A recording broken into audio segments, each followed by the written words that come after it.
I hope this isn't too much of a surprise now. I've already collected the first 3 figures in Season 1 of the Little Buddies action figure range, and I've finally got my hands on the last 2. Say hello to the human, also known as Frisk. Interestingly, they're labelled as the human rather than Frisk, I assume to avoid spoilers.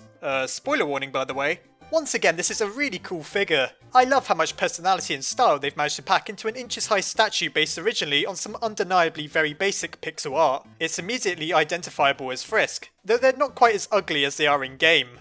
That's likely a good thing for most people, though maybe some people liked how blocky and simple the human looks. The mystery of Frisk's perpetually shut eyes has only been expanded upon by this figure. They're notably larger than the mouth, which was likely done for stylistic purposes, though it makes me think that Frisk simply has giant eyebrows. Maybe that's really the case. Frisk is unsurprisingly one of the smallest figures available, around the same size as Sans. The figures appear to be made on a scale based on the character's overworld sprites, which makes sense. Other than that, the character has been perfectly recreated from in-game, with every attention to detail. Note how Frisk has 2 stripes on their shirt, just like they do in the game. You really couldn't ask for much more from these figures. I'm looking forward to placing Frisk next to the rest of the figures. Hopefully I can keep Papyrus from attempting to capture them all day, and hopefully Toriel won't insist on stealing my Frisk little body away to live with her in the ruins. Sans of course would be too lazy to do anything, so I'm not too concerned about him.